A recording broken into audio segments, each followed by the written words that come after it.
안녕하세요. 예정대로라면 다음 달에는 결혼식을 올렸을 20대 후반의 여성입니다. 저도 이 결혼을 준비하면서 다른 사람들과 같이 사랑하는 남편과 화목한 가정을 꾸리고 행복하게 사는 삶을 몇 번이고 그렸습니다. 그렇지만 결혼이라는 게 단지 두 사람이 사랑만 가지고 하는 것이 아니라 서로 다른 두 가정이 만나 새로운 가정을 꾸리는 거라는 중요한 사실을 제가 잊고 있었던 것 같습니다. 저는 도저히 시댁을 받아들일 수 없어서 파혼을 결심했어요. 저와 남자친구는 같은 회사에서 일하다가 사귀게 된 사이입니다. 사실 비슷한 시기에 입사를 했기 때문에 저나 남자친구나 둘 다 안면은 튼 사이였지만 한 번도 제대로 대화를 나눠본 적은 없었습니다. 저는 출근하면 조용히 자리에서 제 할 일만 하고 집에 가는 소위 있는 듯 없는 듯한 공기 같은 사람인데 반해 남자친구는 주변 사람들한테 관심도 많고 이목을 끄는 시끌시끌한 성격이었어요. 저는 그래서 남자친구에게 관심은커녕 오히려 좀 성가시다고 생각할 정도였습니다. 하지만 나중에 남자친구에게 들은 바로는 자기는 세상 조용한 제가 너무나도 신기했다고 그래요. 자기가 제 관심을 끌기 위해서 별짓을 다 해도 그냥 어쩌다 한 번씩 웃어줄 뿐 반응이 없더라면서. 그래서 나중엔 오기가 생겨서 어떻게든 저를 웃게 만들겠다는 생각을 하고 출근한 적도 있었다고요. 그런 남자친구의 노력 덕분인지 저도 결국엔 남자친구에게 마음의 문을 열게 되었고 그렇게 연애를 시작했습니다. 하지만 많은 회사들이 그렇듯이 위에서 사내 커플을 그다지 좋게 보지 않는 눈치였어요. 특히 남자친구와 제가 다니던 회사는 그렇게 큰 회사는 아니었거든요. 결국 3달 정도 지나서 제가 동종업계의 다른 회사로 이직을 했습니다. 더 좋은 조건으로 스카우트 제의가 있던 차였거든요. 전 회사가 정이 들었기도 하고 출퇴근 교통이 제가 살던 집에서 훨씬 좋아서 고민하고 있던 차였는데 사내 연애를 가지고 직원들 사이에 이런저런 이야기가 나오니 그냥 옮겨버리게 되었어요. 이직한 회사는 원래 다니던 회사보다 규모 면에서 좀 더 크고 젊은 사람들도 많았어요. 그렇다 보니 꼭 술자리가 아니더라도 회사 내 이런저런 모임이 많아서 다양한 동료들과 자주 어울리게 되더라고요. 그런데 남자친구가 그런 제 생활의 변화를 보더니 뭔가 불안했던 건지 안 되겠다며 결혼을 하자고 하더라고요. 그렇게 저희는 결혼 준비를 시작하게 되었습니다. 외동딸을 갑자기 시집 보내게 되었다며 친정부모님이 많이 서운해하시긴 했지만 그래도 결국엔 제가 행복하기만 하면 그걸로 충분하다 하시며 기쁜 마음으로 허락해 주셨습니다. 양가 어른들에게 큰 이견이 없었으니 결혼 준비는 원만하게 진행되었습니다. 그러다 첫 번째 난관에 봉착하게 되었는데 그건 바로 집 문제였습니다. 다른 신혼부부들과 마찬가지로 저희도 예산이 문제였습니다. 당시 제가 결혼 자금으로 모아둔 돈이 1억 정도 있었고 남자친구도 5천 정도 있었지만 1억 5천으로는 서울에서 웬만한 전세를 구하기도 쉽지 않더라고요. 제가 집 문제로 골머리를 앓고 있으니 친정어머니가 그럼 당신이 소유하고 계신 아파트에 전세로 들어오라 하셨습니다. 대신 거래는 거래니까 깔끔하게 1억 5천을 전세 자금으로 내라고 하셨고요. 저도 그게 오히려 마음이 편하고 좋아서 남자친구에게 그러자 하니 아무리 그래도 부모 자식 간인데 그렇게 거래를 할 필요가 있냐며 싫은 티를 내더라고요. 친정어머니가 그 돈을 안 받으면 무슨 BMW 어떤 모델을 살 수 있다나 뭐라 하면서요. 친정어머니가 신경 써준 부분을 가지고 오히려 뻔뻔하게 저러고 있으니 제가 그럼 그냥 엄마 집 들어가지 말고 우리 힘으로 알아보자 했는데 부동산을 10군데를 가봐도 1억 5천으로 서울에서 어떻게 아파트를 구하겠어요. 결국 남자친구도 자기가 잘못했다는 걸 인정하고 친정어머니가 처음에 말씀하신 대로 하기로 했습니다. 전세금을 받는 대신에 아파트 리모델링 같은 내부 공사는 친정어머니가 어머니 선에서 전부 다 해주기로 하셨어요. 저희가 결혼식보다 주택 문제에 먼저 신경을 쓰게 된 이유는 코로나 때문이었습니다. 평생 한 번뿐인 결혼식인데 제한된 인원을 초대해야 하는 것도 싫었고 결혼식 촬영을 전부 마스크 쓰고 하는 것도 여러모로 내키지가 않았기에 결혼식만큼은 조금 미루게 되더라도 상황이 좀 더 나아지면 하자고 이야기가 되었기 때문입니다. 특히나 남자친구의 경우 서울에서 살고 있던 전셋집이 계약이 끝나가고 있었기 때문에 그런 타이밍도 고려해야만 했고요. 아무튼 그리하여 저희가 먼저 살림을 차리게 되었습니다. 그리고 그때부터 생각지도 못했던 시집살이가 시작되었네요. 제 시집살이를 설명하기 위해서는 양쪽 집안의 가족 환경을 소개해야만 하겠습니다. 저희 친정부모님은 두 분 다 가족이 많지 않으세요. 저를 기준으로 친가로는 큰아버지가 계시고 외가로는 이모가 한 분 계십니다. 그게 다예요. 다들 자녀들도 한둘밖에 없어서 다 모여도 15명이 채 되질 않습니다. 저도 외동이고요. 반면에 남편 쪽은 시아버지만 이미 5남 1녀 중 장남이십니다. 그리고 남자친구도 2남 1녀 중 맞이이고요. 저희 친정은 가족 내 행사가 있거나 명절이면 좋은 식당에 가서 다 같이 맛있는 한 끼 먹기를 좋아합니다. 다들 술을 별로 즐기지 않고요. 반면에 남자친구네는 거의 40명도 넘는 사람들이 모여서 왁자지껄하게 먹고 떠들고 술 마시길 좋아한다고 하더라고요.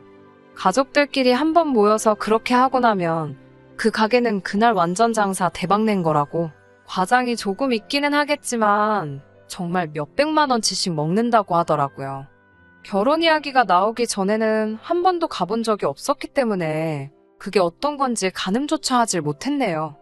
그러다 얼마 전 아파트 내부 공사가 다 끝나고 집들이를 위해 남자친구의 부모님을 초대한 일이 있었습니다.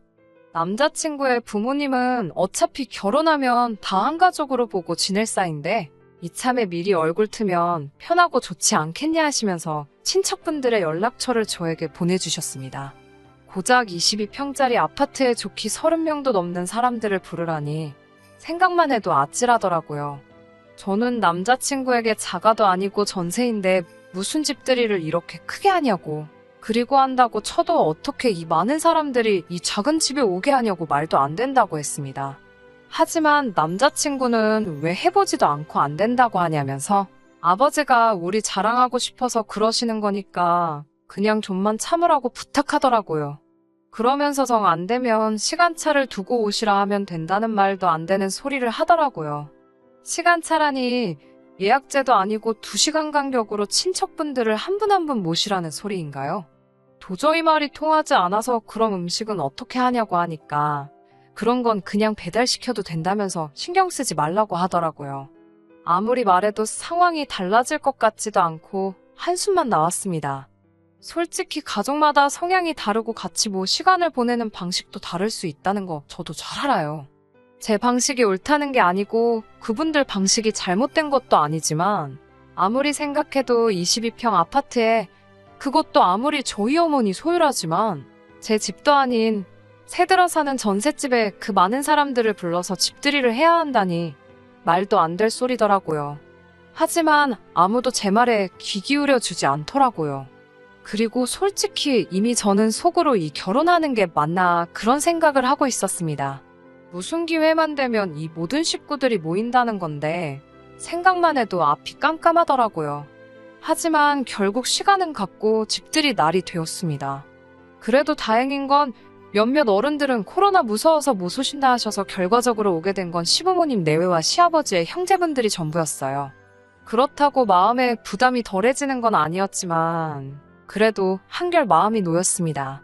남편의 말대로 저는 근처 적당한 중식당에서 몇 가지 요리를 시켰습니다. 음식 직접 안 했다고 혼나는 거 아니냐며 제가 걱정을 하자 남자친구 말이 자기네 가족은 그런 건 아무도 신경 안 쓴다고, 하지만 분위기만큼은 잘 맞춰야 된다고, 그래야 이쁨 받을 거라고 조언을 해주더라고요. 분위기를 잘 맞춘다는 게 묻는 말에 대답 잘하고 잘 웃고 그러라는 건가 싶어서 그런 거야 식은죽 먹기지라고 제가 대답을 했어요. 그런데 설마 저에게 기대하는 게 그런 역할일 거라곤 전 정말 상상조차 하지 못했습니다. 6시 반쯤 되자 남자친구의 부모님을 비롯한 모든 어른들이 도착하셨습니다. 음식도 제때 도착했고 아무런 문제가 없어 보였어요. 그런데 식사가 시작되면서 생각지도 못한 상황이 펼쳐졌습니다. 남자친구의 아버지가 저더러 잠깐 일이 좀 옆에 와서 앉아보라고 하시더라고요. 이때만 해도 저는 정말 그냥 절며느리로 형제분들께 정식으로 소개해주려고 하시나 보다 싶었어요. 그런데 제 앞으로 술잔을 딱 내미시면서 어디 한 잔 따라봐라 하시는 거예요. 저는 성인이 되면서 아버지께 술을 배웠는데 저희 아버지가 그때 말씀하시길 여자는 술 따르는 거 아니라고 아버지 술잔도 못 채우게 하셨거든요.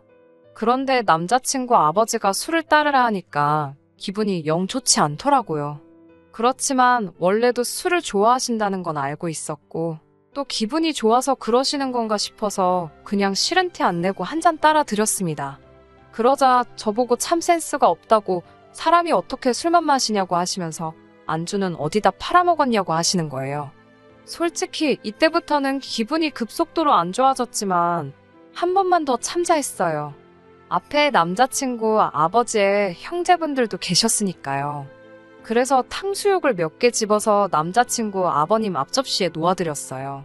그랬더니 입을 아벌리면서 무슨 여자가 이렇게 애교가 없냐고 하시는 거예요.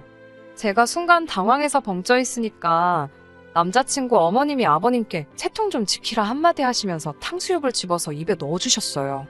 그러자 남자친구 아버님이 탕수육을 오물오물 드시면서 젊은 여자가 주는 것 좀 먹어보려고 하는데 늙은 마누라가 방해를 하네 하면서 껄껄 웃고 있는 거예요. 그 말을 들으니 솔직히 저게 이런 자리에서 하실 말인가 생각하고 있는데 아버님, 형제분들도 그게 뭐가 그렇게 재밌는지 아주 배꼽을 잡으면서 웃고 있더라고요. 그러다 며느리 도망가겠다고 조심 좀 하라고 재미 하나도 없는 추임새까지 넣으시면서요. 그래도 거기서 멈추셨으면 제가 파혼까지는 생각 안 했을 거예요.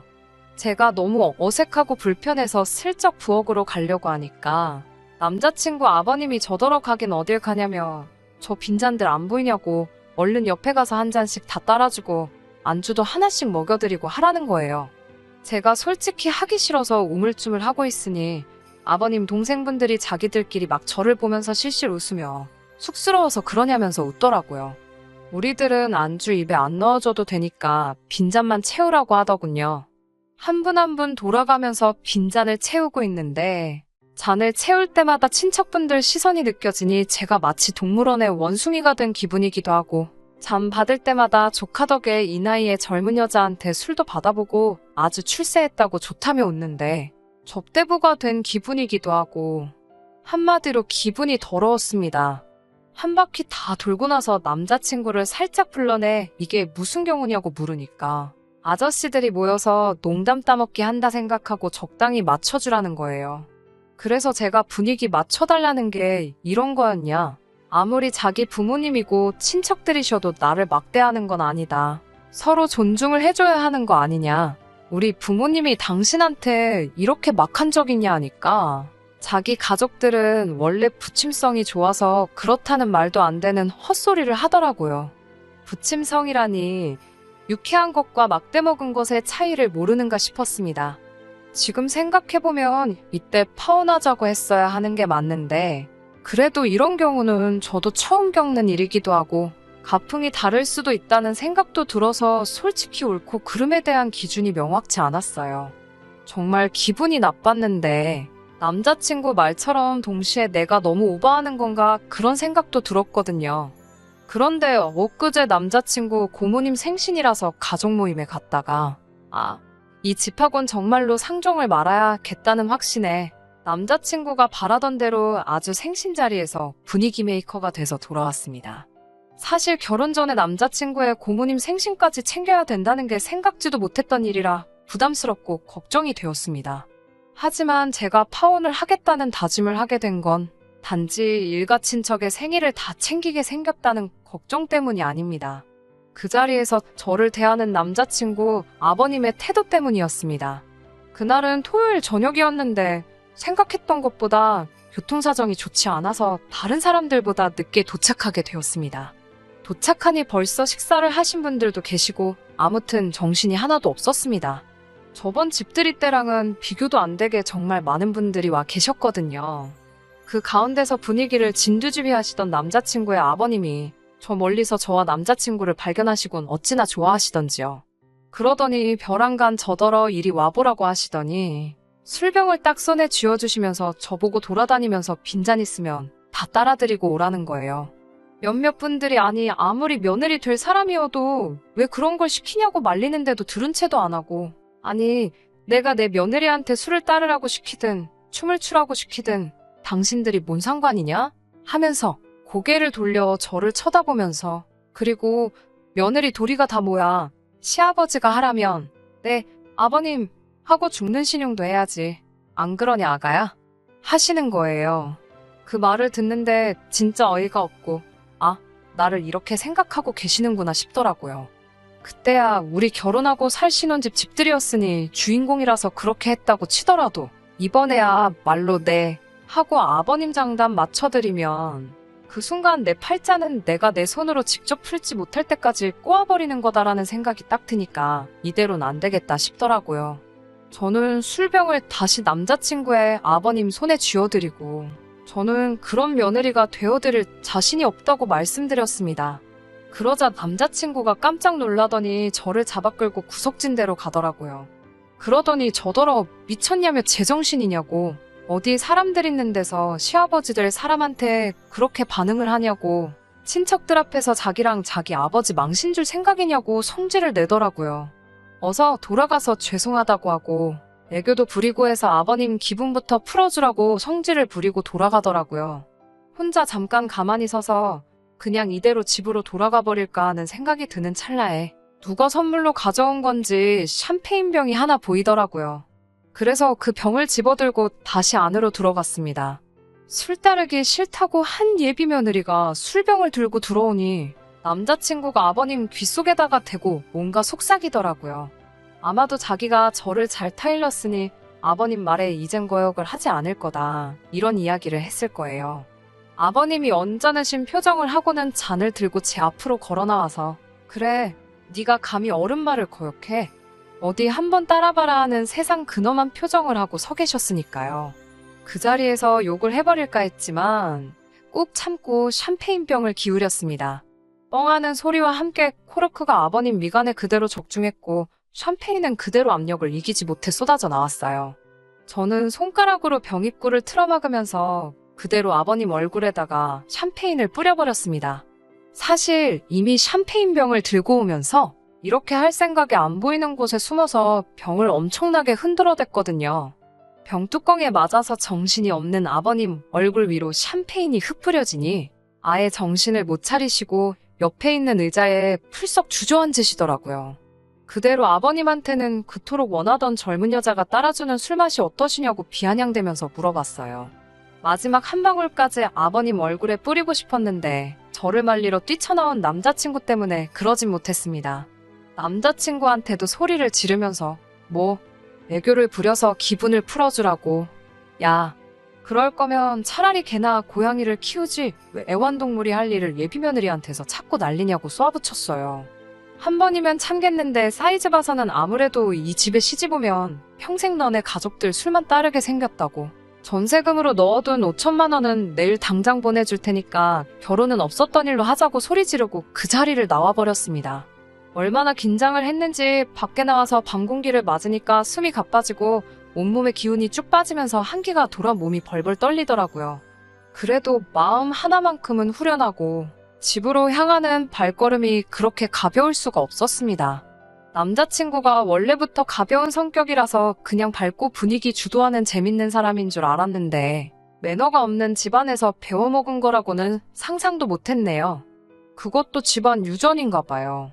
아무튼 그렇게 저는 파혼을 하게 되었네요. 바로 엊그제 일인데 남자친구한테 미안하다고 자기 아버지한테는 저한테 다시는 그런 대우하지 못하게 잘 말해놓을 테니 자기들한테 기회를 달라고 연락이 왔어요.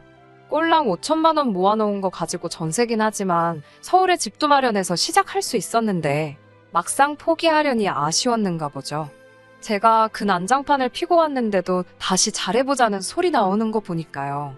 일 없다고 아버님한테나 친척 어른들한테 군말 없이 한 명 한 명 술 따라주면서 애교 부리는 그런 여자 찾아서 결혼하라고. 그리고 되도록 앞으로는 어떤 이유로든 마주칠 일 없게 잘 행동하라고 했습니다. 괜히 제 눈에 거슬렸다간 너한테도 아버님한테 한 거랑 똑같이 샴페인으로 샤워를 시켜주겠다고요. 이미 한 번 저지른 건데 두 번은 또 못하겠냐고 성질을 부리니 쫄은 건지 대답도 못하고 깨갱하더라고요.